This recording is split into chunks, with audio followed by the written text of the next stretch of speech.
Welcome back. This is going to be chapter 31 and 32 together, okay? So this is the end of the book. Of course I overpacked.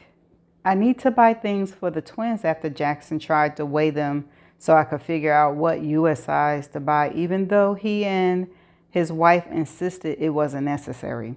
Of course it was necessary. I wanted them to know that this black woman they did not know had come bearing gifts, hugs, and hopefully tickles. And if I get to meet their other grandmother, maybe his wife will be able to tell them I'm the same as her. I was excited and nervous about being gone for 6 days and really wish I could stay longer. I didn't want my grandbabies to forget me, which was why I'd already decided I'm not going to go another year without seeing them. I said goodbye to Jalecia and gave her my sweet potato pie to share with the people in the house where she's living. Hug my brother for me, Ma, and please FaceTime me if we can figure out the right time difference. I will. And you're good? I'm very good. I spent the night with my grandbabies. What? I thought you couldn't. Ma, I tried to explain that it's not gel. Anyway, they are just hilarious and so cute, and they even slept with me. I'm looking forward to sleeping next to mine, too. I said, trying not to cry, but I did. And she hugged me, and I hugged her back. Odessa insisted on driving me to the airport. She was an hour early. You don't want me to order you as my Uber? Come on, Laretha. After she opened the trunk and picked up one of my 3 bags, I grabbed her by the arm. Wait a minute. I don't want to feel like a customer. She just laughed, put the other 2 in the trunk, and I could tell she was about to open the back door for me, but I got in the front seat. So, she said, before you ask, I'll just tell you. I am not in love, but I am loving his company. Who are you talking about? Don't play that silly game with me, Laretha. His name is Derek. You might want to remember it. And she started laughing. So, what's this like? So, what it's like? What's what like? The sex. I prefer it. And then we both started laughing, which we seem to be getting used to. I hope you get to have it again one day, Lo.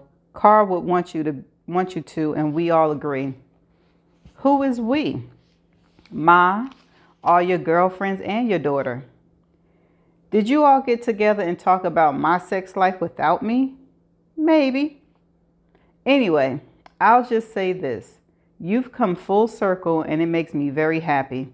Now step on it. We only have until tomorrow to get to the airport since you got here yesterday. And we started laughing again. I hope you enjoy seeing my nephew, and I hope those little ones are growing into their looks. Watch yourself now, oh. They are cuter than we were at that age. And with that, we were quiet for a few minutes.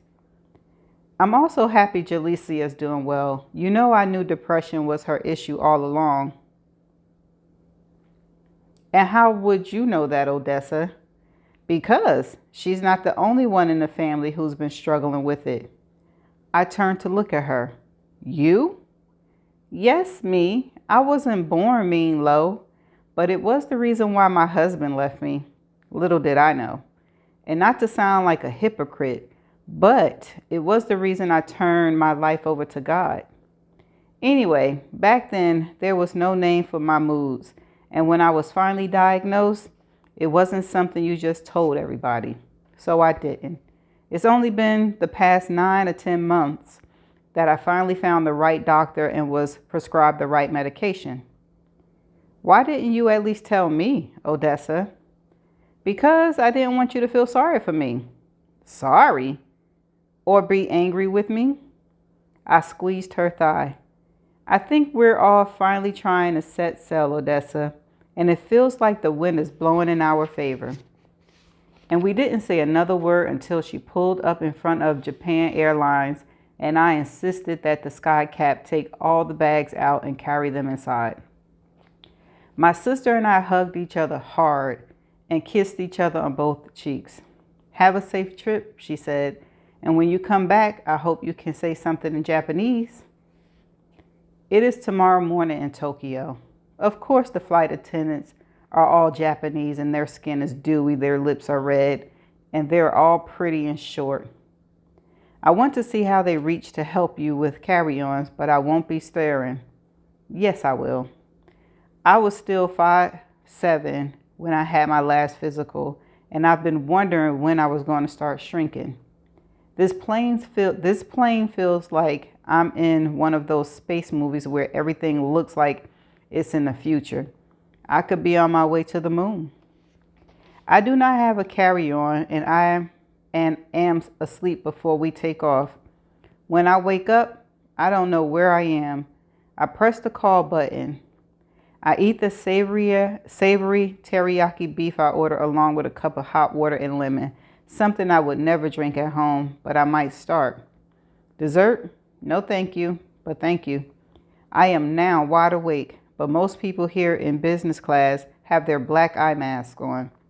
I have no idea when I should try to go back to sleep since it'll be afternoon when I get to Tokyo. But I would love a cup of coffee, so I order one. And it is much better than Starbucks. I'm excited and anxious, but I don't want to watch a movie on the iPad that Kwame loaded for me. I remember Mom's instruction to read whatever surprising things she had put in her yellow, pink, and 3 blue envelopes. I am prepared for anything. I opened the yellow one. It is an expired 20% off coupon for Bed Bath & Beyond. I just shake my head. The pink one, which she had handwritten, says, "You still have room for love." What?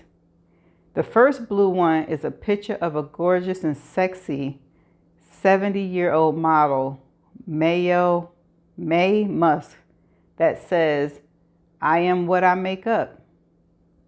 I didn't get it. The second blue one, "Don't apologize for living, have some damn fun." The last blue one is a fortune from a fortune cookie that looks like she had for years. Listen to your mom, that woman. In the days leading up to my trip, I've been making a list of everything I would love to be able to do and see in the short time I'm in Tokyo.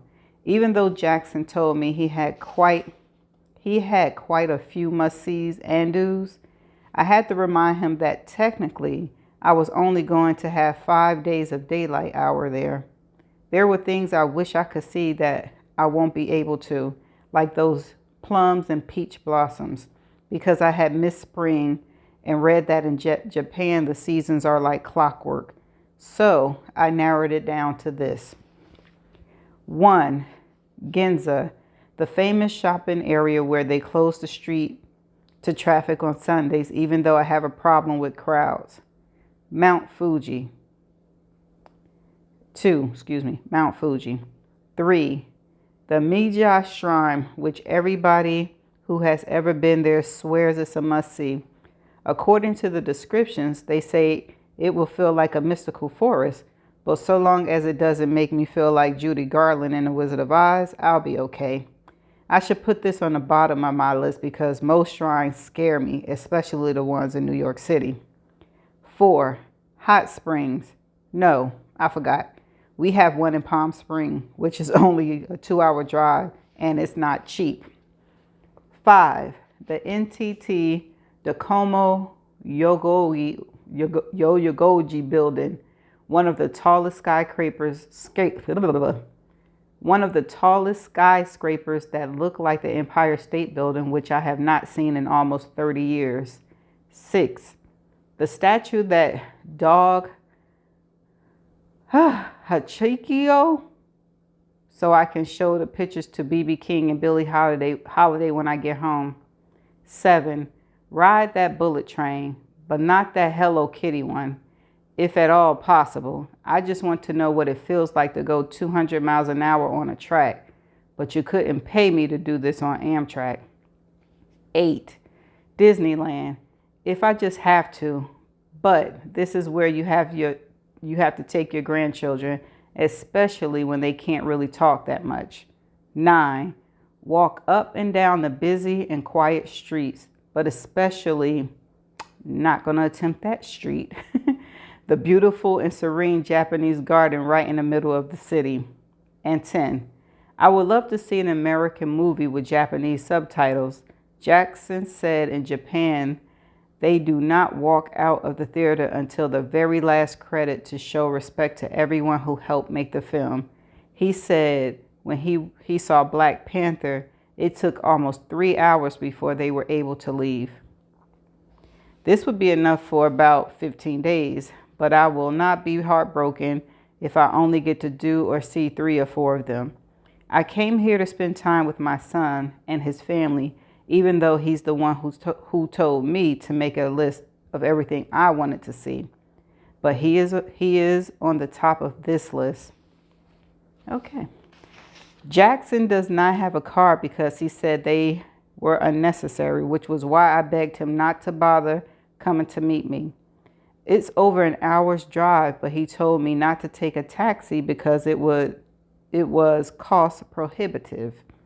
I told him I didn't care, but I was not getting on any bus with 3 bags.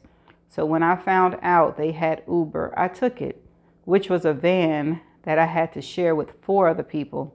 It only cost about $1 million to get to their apartment in another city I'm not going to pronounce, which according to Google is an upscale and trendy neighborhood. I was more curious where the ghetto might be in Tokyo, and if they had one, I wanted to see it. We passed Disneyland. When we got closer to the actual city, I spotted what looked like the Empire State Building crammed between a million other skyscrapers that were even taller. For a minute, I thought that maybe I was heading into Manhattan, but I knew I was in Tokyo because I was too tired, and for me, it was still yesterday. Tokyo is no doubt beautiful, but I knew that before I came, I had Googled everywhere I didn't really care if I ever saw.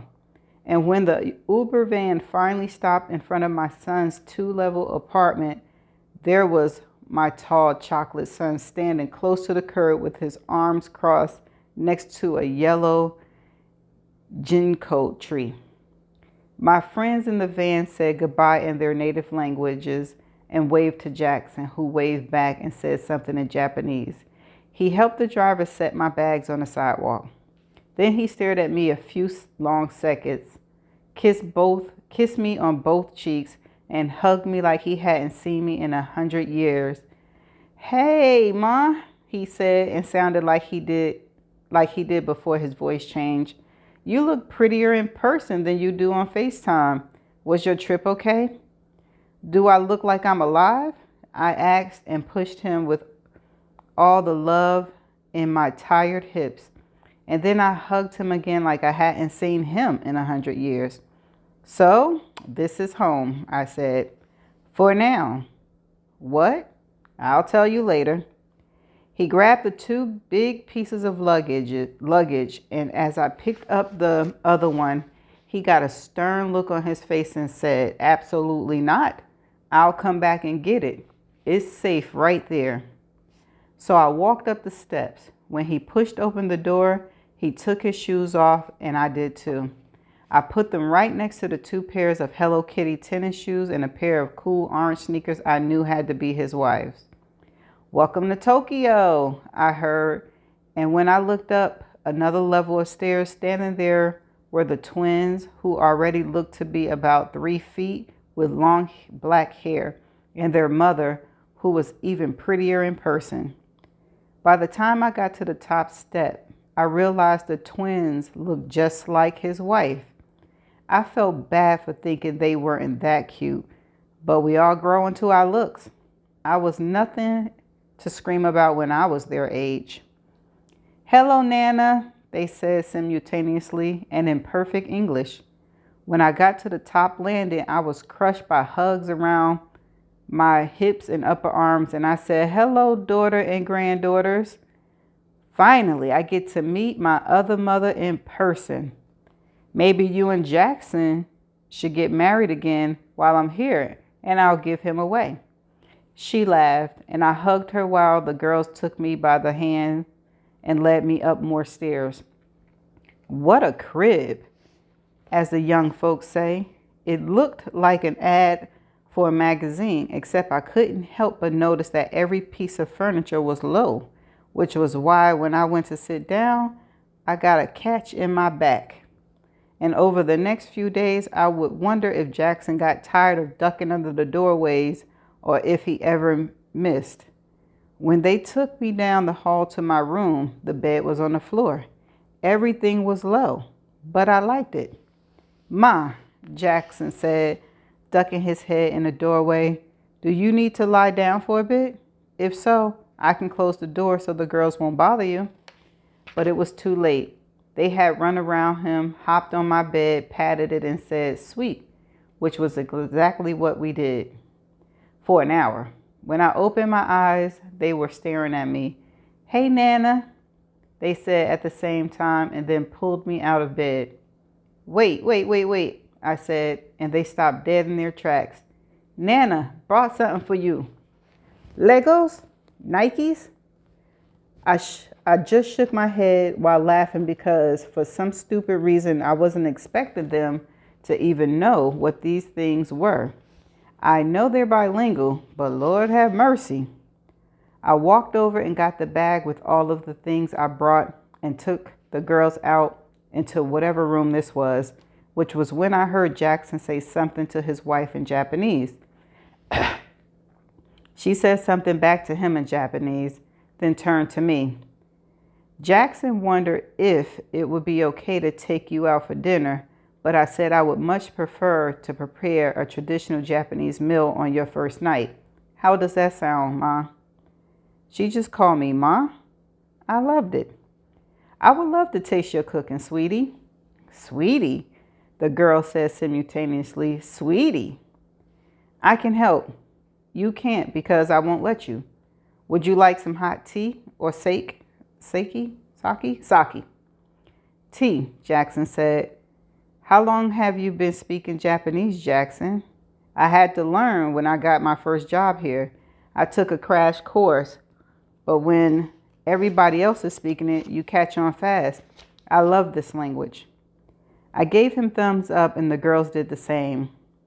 They had already opened the luggage and started pulling out all the stuff I shouldn't have brought them and squealed.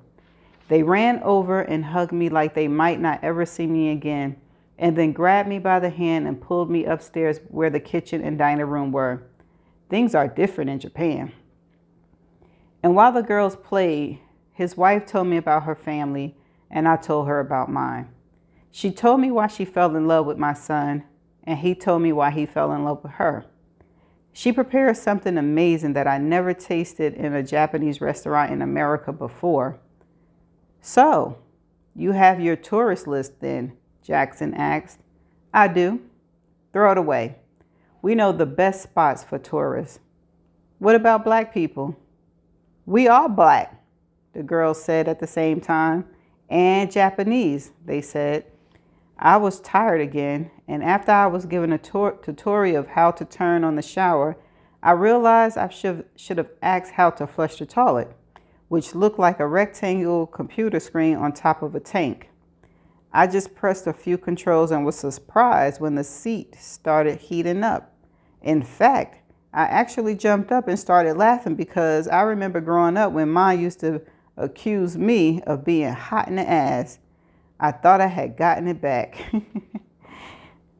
In the morning, his wife took the girls to what I assume was preschool. Jackson said, since we don't have you for long, I would first like to take you to a place that I can't pronounce because there we can talk and we may not have this kind of peace for the rest of your short visit, okay? And so we did. I thought I was in an enchanted Japanese forest full of lush, beautiful trees and flowers and ponds. Jackson said, can you sit on the grass okay, Mom? I just looked at him. Do I look handicapped? No, in fact, you look quite healthy. And then he reached inside his backpack and took out a kind of black tarp, like I seen other people doing. He spread it out on the grass and we sat down and just looked at the pond and trees. High above the trees, I saw the Empire State Building again. So, he said, I have some good news. I'm all ears. I'm coming home. What do you mean you coming home? I thought you were happily married, Jackson. I am. We are.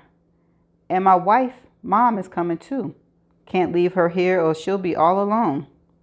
I could not wipe the smile off my face. Are you serious? You mean you're coming home to live? He smiled. I love Japan, but I have been away from my family too long. I want the girls to grow up in America, Pasadena. I miss you, and I want to get to know Jalecia and see Grandma and all my pretend aunties again. I just want to live in a more diverse country. By the look on your face, I know I've shocked you. I nodded yes. And this is definitely for sure? He nodded yes. Then I started clapping. How soon? Spring. So we'll have to miss this Thanksgiving, but I hope you won't be too disappointed since we'll be back for good. I was not expecting you to tell me anything like this, Jackson, but gobble gobble.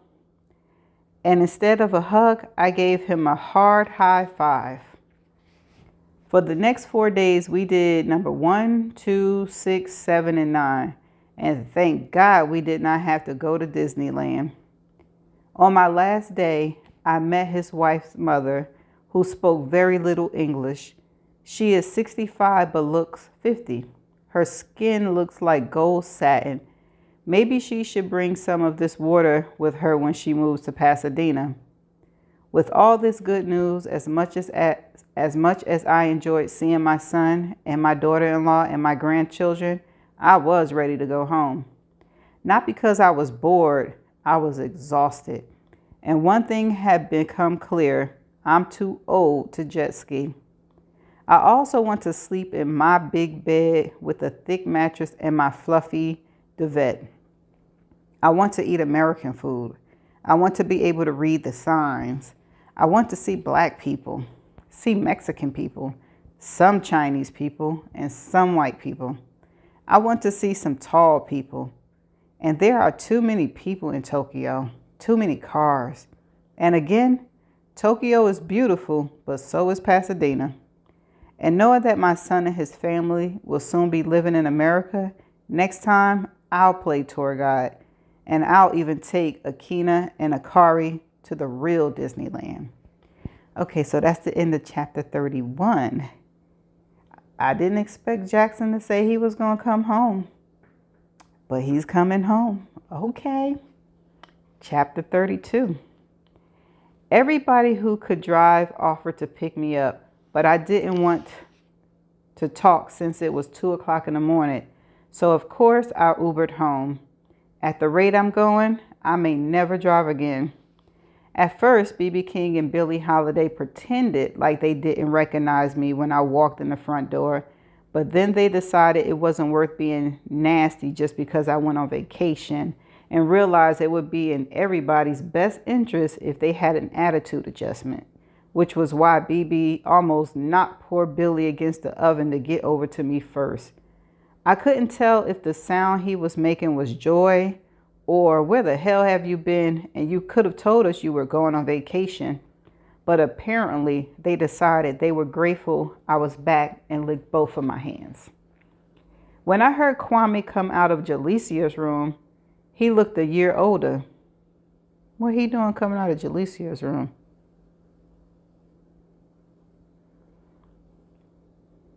Mama Lo, he said, and wrapped his long arms around me. Welcome home.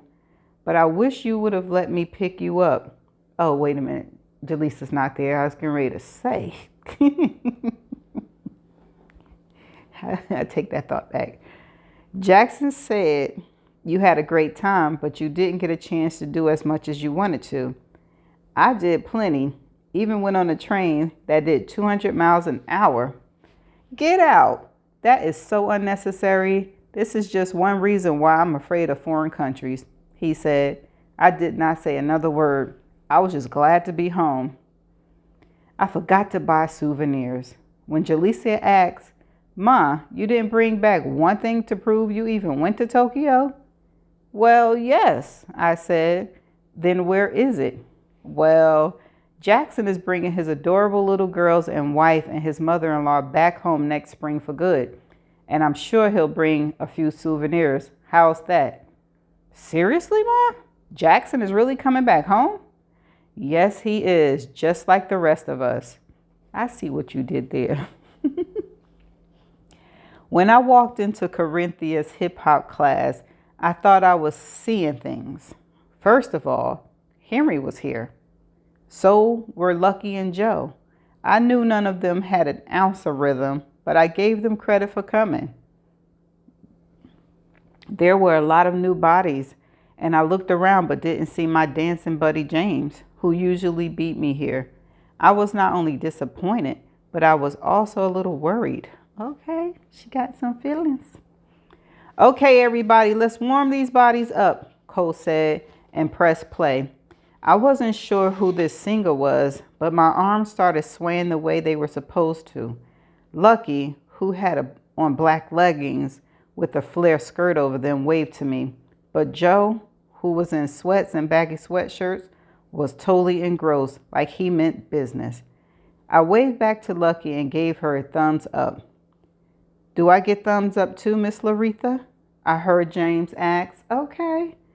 And when I turned to my left, he looked a tad more handsome today than I remember in the weeks I've been gone. I gave him a thumbs up. We missed you, he said. We? Me.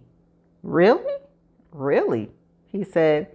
Heard you went to Tokyo. And when we heard what everybody knew were the first few beats of My Prerogative by Bobby Brown, James and I started rocking our hips back and forth. I did. If you don't mind my asking, was it for business or pleasure? Why? I asked, but not snarkily, as Corinthia would say. Curious minds would just like to know. Pleasure.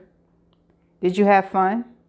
James, Laretha, if you would prefer to have a TTT instead of making your hips go round the world, would you mind taking it out in the hallway?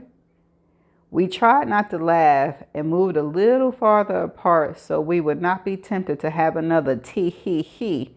And after swaying and swirling and reaching and rocking to the beat of Get Your Freak On by Missy Elliott, Corinthia finally said, okay, let's cool it down.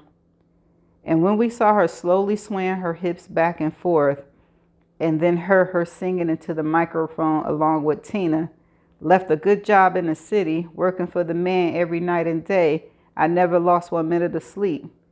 James and I were already oscillating because everybody in here knew this was Corinthia's favorite mix. Then she said, okay, everybody, let's take it nice and easy now. Tina's going to finish cooling you off, and all you fellas in here don't take these lyrics personally because it's the beats. It's the beats that's important. So here we go now. All the men come in these places, and the men are all the same. Great class, everybody, Corinthia yelled, and ruined the entire mood. Have a great day. Live life like you mean it. I looked over at James, and he was looking at me. I smiled at him, and he smiled back. I picked my towel up, and he picked his up too. I wiped my face, and he wiped his too. Have you cooled down already? I asked. And he said, no. So James, can I ask you something? Anything, as long as it's personal. Would you like to have a cup of coffee with me? He smiled at me. Absolutely. You must have been reading my mind. And that's the end of chapter 32. So that's the end of the book. It's Not All Downhill From Here by Terry McMillan. Okay, so the last 3 chapters, what do I think about them? Really not much to say. They were expected. I predicted that, it was self-explanatory. We knew that she was going to have a grand opening. We knew she was going to Tokyo, and I said that it should finish with her meeting somebody. So she's finally meeting somebody. And that's it for the rest of the chapter. But the book overall, let's see how I'm going to talk about it. When it first started, it was really, even with him passing away, it wasn't, like sad or anything like that. And it made me curious to see how she would handle his passing and the grief about it. And then it became funny. I was a little humored, and because her mother and then the relationships she had between her friends were kind of like different than what I'm used to. But that was, those chapters was really good.